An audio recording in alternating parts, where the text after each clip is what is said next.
नमस्कार, मैं हूं आकाश। द पब्लिक थिंक में आपका स्वागत है। 43 कांडों के आरोपी रहे रईस खान को गिरफ्तार कर लिया गया है।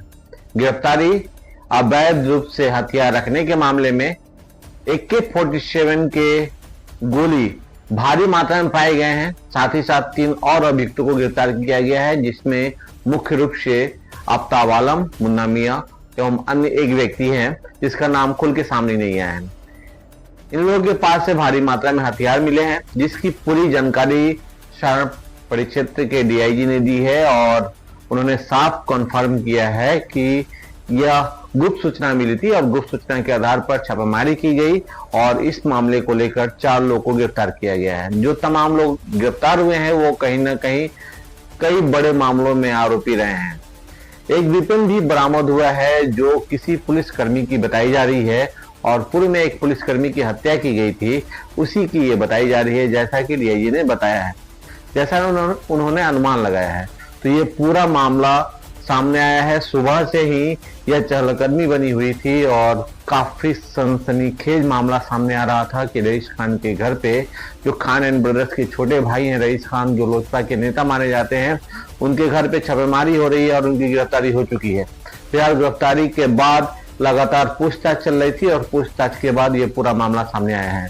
यह पूरा जो गिरफ्तारी और पूरा जो ऑपरेशन को अंजाम दिया गया है, इसमें मुख्य रूप से सिवान के SP मनोज तिवारी और SIT की टीम मौजूद रही है, जिसमें तमाम छपरा और सिवान की पुलिस ने अहम भूमिका निभाई है।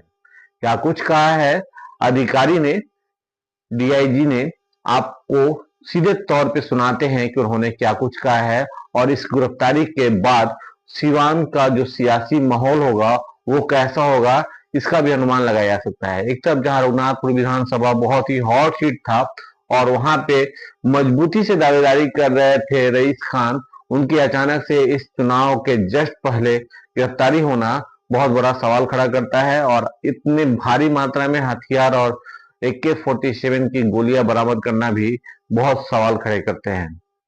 क्यों रखे गए थे ये अपराध, ये हथियार, क्या इसका काम था और क्या इसका उपयोग था, यह भी एक बहुत बड़ा सवाल है। लोगों के जहन में ये सवाल खड़े हैं, लेकिन फिलहाल पुलिस और भी मामलों की जांच कर रही है और लगातार छापेमारियां हो रही हैं।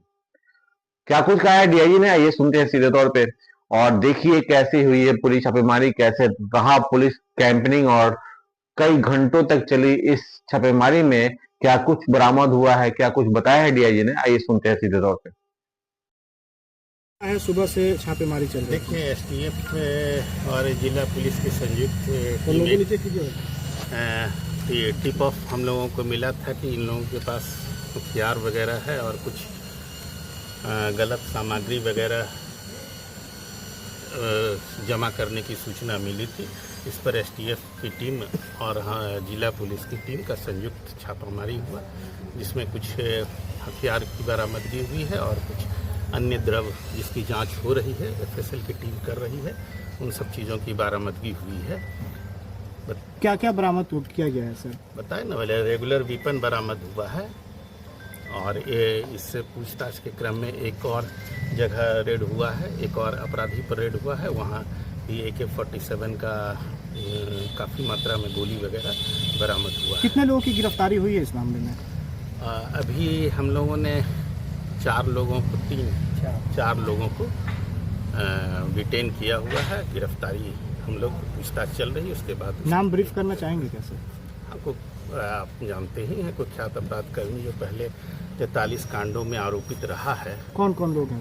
रईस खान है और एक आफ्ताब आलम है और एक मुन्ना मियां है।